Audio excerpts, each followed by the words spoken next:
Hello all from Australia. Can't believe it's 25 years. I'd love to be there tonight. It's great to see the club still celebrating what was a great achievement for us all. Like I say, I can't be there, but I'm really happy that you've let me be involved like this. 25 years has gone very fast. I'm glad to see the club still celebrating tonight, and also that the club's doing really well still.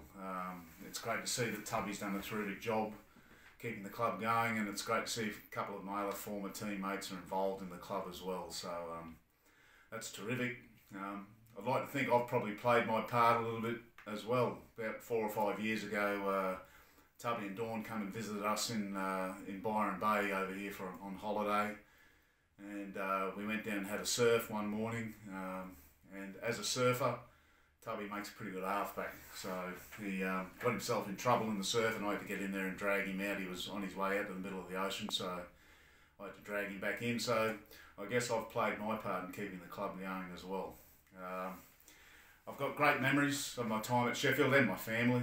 We had 3 fantastic years, and the middle year obviously was the highlight with the Challenge Cup victory.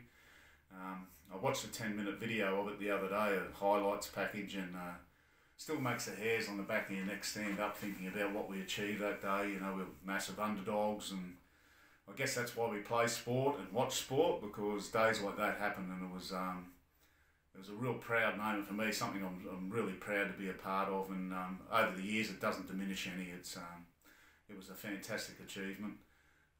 It's been great to catch up with a few of you over the years. I've managed to catch up with Tubby and Beans and Keith and Johnny and Gareth Stevens. Tim Adams has been over a few times, and obviously there's a few guys over here, Aussie-based members of the squad. Great mates with Paul Carr still, and we catch up regularly. Those of you who know Carr, you'll be happy to know I'm still keeping him out of trouble. On the other side of Australia, Martin Wood and Darren Shaw and Mick Jackson are over there, and we've caught up numerous times over the years, and we're talking about trying to organise something again this year, just to do what you're doing over there and celebrate what was a great occasion and a great memory. My memories of the actual day itself, they're numerous, there's heaps. It was a great build-up, the whole. I didn't know much about the Challenge Cup history, being an Australian, but the earlier rounds, and then the week we spent in London. John and the coaching staff did a great job, and we were prepared great.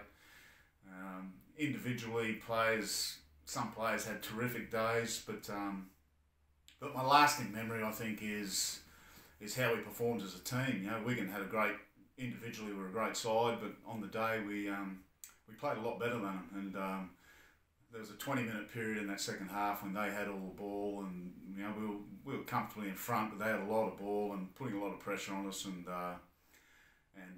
guys were turning up from everywhere and desperate and making defensive plays that got us over the line, and it was a really great thing to be a part of, and even to this day I still look back at my time in England as one of the great times of my life. So again, it's great to see you all celebrating there tonight. I hope you just have a terrific night, have a few beers and tell a few stories. And if anyone ever makes their way over to Australia in future years, please look me up. I'd love to catch up with you. Cheers.